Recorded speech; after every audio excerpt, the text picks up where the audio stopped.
If you've done any research into booking a cruise, you've probably come across people who tell you that you shouldn't book bad cabins with bad locations. I'm here to tell you that I think that that is complete rubbish. I've been on I don't know how many cruises now, but I've always booked the cheapest, the worst locations, and I've never had a bad cruise. I'm not saying that some cabins don't have better locations than others, of course they do, but I don't think you should ignore the really cheap cabins because you're worried about them having a bad location. I think it's important to look at who is saying that you need to avoid the bad cabins. Most of the time it is a cruise line or a travel agent who wants you to pay extra to pick a cabin. So of course it is in their interest to tell you that there are bad cabins which you really need to avoid and it could ruin your cruise. What I normally do when I book a cruise is I opt to book a guaranteed cabin. A guaranteed cabin means that you're guaranteed to at least get the room that you have paid for. If you book a guaranteed inside cabin, you will at least get an inside cabin, but you might get an upgrade. These rooms tend to be assigned last minute, so you do get the leftover rooms, but I've never had any problem doing this. One thing I would say is that if you're booking multiple rooms and they're all guaranteed rooms, there is no guarantee that they're going to be close together. On my last cruise, I cruised with my parents and they were 2 decks and completely the other end of the ship. It was a good 10-minute walk between the two. So if you are cruising as a family and you would like to make sure that you're together, maybe choose your room. But if you don't really have any preference, you don't need to be by this thing or away from that, I would definitely recommend you book a guaranteed cabin. One reason that people give for avoiding guaranteed cabins is that you will get a bad location right at the back or right at the front of the ship. I will say that if you do get seasick, being at the aft or the front of the ship can be a bit worse than being in the middle.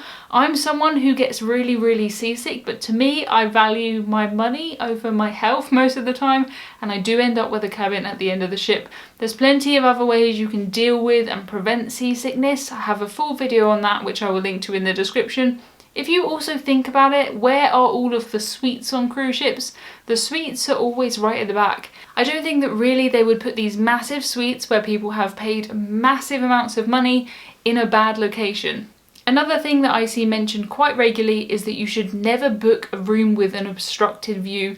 I would disagree with this completely. Sometimes you can get a real bargain if you book an obstructed view room. The level of obstruction can vary. It can be very small, as in there is a lifeboat kind of below your balcony, or it could be completely over your window, you can't see anything.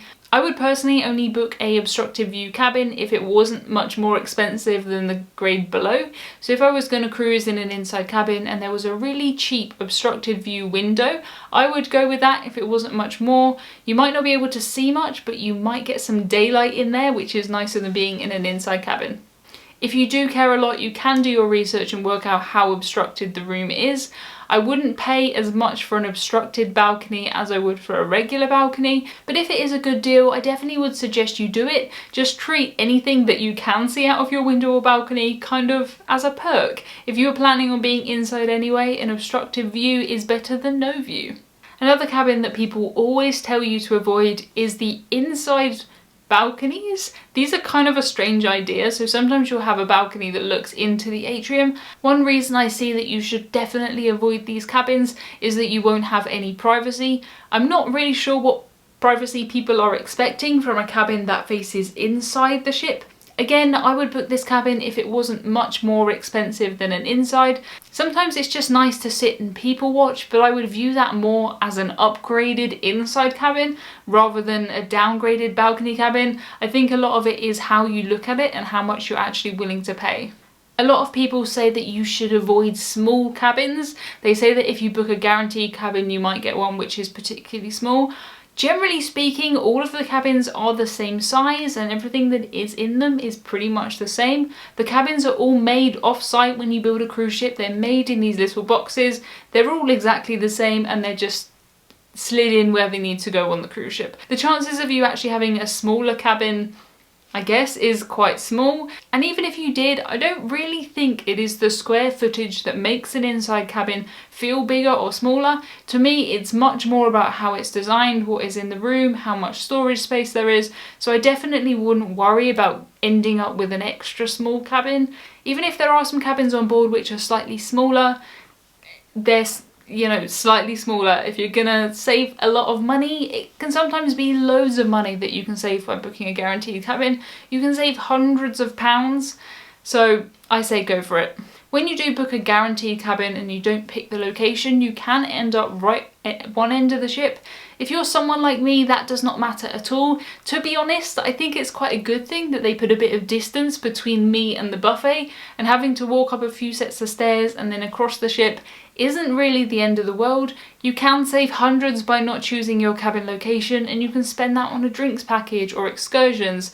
I just think there's much more important things than your actual cabin location, and even if I was to pay extra to choose my location, I don't necessarily know what the best location is. You might assume that the ones in the middle are the best location, but you might have noise, everyone's going to walk past you, you're going to be near the lifts, the elevators, so sometimes a cabin right at the end can be the best location. To be honest, I prefer to save money and let the cruise line decide for me. I've not had a bad cabin yet, and I have been on 23 cruises, I think. So don't be afraid. Please don't ignore those cabins because you're worried about a cheap location. Especially if it is your first cruise, I think it is much better to start inside in a bad location, and then you'll always appreciate any upgrade. I'm glad I didn't start cruising in a balcony, because otherwise the inside cabins, it just wouldn't be as tempting. Realistically, what you can expect to happen when you book a guaranteed cabin is that you'll get one that is at one end of the ship, or maybe it's near something which some people consider to be loud. I have to say that on a lot of cruise ships, the walls aren't very thick anyway. On my last cruise, I could hear conversations in the room next to me, and that would happen if I was in the middle of the ship or at the end. Sometimes you can hear music if you're near the theatre or you're near a lounge. If you're someone who really couldn't sleep with that noise, fine, pick your cabin. But personally for me, I could sleep through anything, and if you're like me, there's no point you paying extra for something that really doesn't make a difference. I actually quite like it. Sometimes you can hear faint music as you're falling asleep, and I think it's like a nice little lullaby.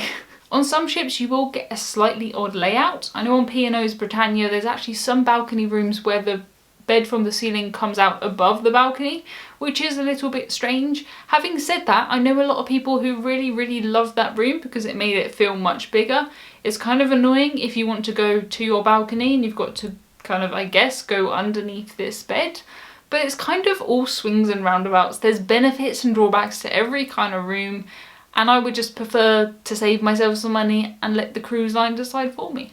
Let me know in the comments if you prefer to pay extra to pick your room, and if you think there are really bad cabins. Maybe you've had a bad cabin and I've just been lucky, but I feel like I've had the worst cabin on most of the cruise ships I've been on, and I've never had a problem. I hate the idea that someone would be put off because they feel like they have to pay more to pick their room, when really there aren't too many bad cabins on cruises, I don't think. Thank you for watching this. I hope that you liked it. If you did, please subscribe. I bring you a new video every single week. And yeah, I think that's it from me this time, so goodbye.